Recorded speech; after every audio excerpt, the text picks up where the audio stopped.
All right, everybody, welcome back to another edition of OOFDAH Premium. I'm your old uncle and host, Derek Walters, and on this particular episode, we're just going to go over two major new topics, and that is tournament pricing and item carryover. Okay, and so all we mean by that is for tournament pricing. The OOFDAH tournament, as you may or may not know, is really meant to be held in spring. I'm thinking of the months of April, May, and June, right? So for many of you, school is winding down. You need something to do on Saturdays. You can go over to maybe your local library, and that's where we could host the OOFDAH tournaments, right? And so why would you want to do that? Well, there's actually a financial incentive behind it. Besides camaraderie with your friends and family, apologies. Yeah, what we're doing is we're going to say that the registration fee for players to get into the game is going to be about $18. All right, so that's $18. And then if you win the game, right, among three other players, right, because I think most games need to be, I think all the games need to be four-player games, right? Just to make things consistent and fair across games. So you've got three other players. If you beat them, you're going to earn $30, right? And so if you earn second place, that's going to be worth $23. Third place is worth $18. That's the same as the amount that you spent to get into the game. So you break even. And then fourth place is going to receive nothing. Okay, so you don't want to be in fourth place. That's for sure. So that's the price structure that we're going to stick with. I don't see any major changes. If you're wondering like why it's structured this particular way, it's simply because there needs to be a little bit of extra funds generated each game so that we can pay for a room rental, right?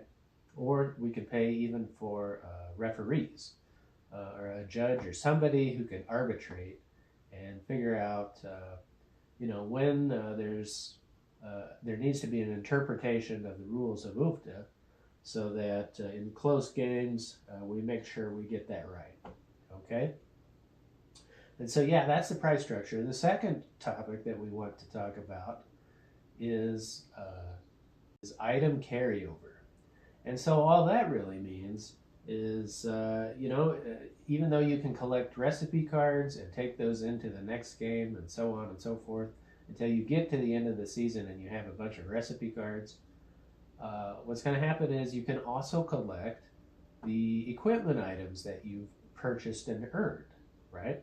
And so the rules are you can only earn one from each category: the beneficial equipment beneficial category of the resource shop, and the essential category. All right, so you're looking at disc, seeder, cultivator, harvester, and you're also looking at greenhouse, trading house, high tunnel, and organic sprayer. Okay, and so those are all some really nifty things you can purchase and earn, and so long as you have one of each. If you win the game, that's a critical key component. You have to win the game. So you win the game, you also get to keep one from each category. Okay. You can't get anything from the industrial category because those items are so overwhelmingly powerful and beneficial that it throws out the game balance if you acquire them too soon.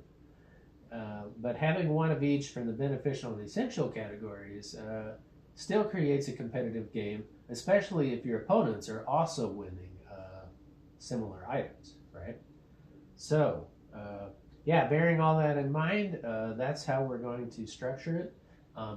Doing this, if you win more than one game, right? And let's say you go on a winning streak, well, then you can keep collecting new items, right? Now, you can't collect duplicates of anything, but you can collect, let's say, a disc and a seeder and a cultivator and a harvester. And so by the end of the season, you may have an entire inventory of equipment that you can choose to bring into the game. So what can you choose to bring into the next game? Well, again, you can only earn one of each item. That means you can also bring one of each item into the next game. Okay, so you're going to have to choose. What do I bring into battle, and which recipe cards am I going to bring into battle as well? Okay, and doing all of this just ensures that each game is very meaningful, impactful, full of purpose, and the stakes are high enough that you know, every move counts, every little maneuver matters.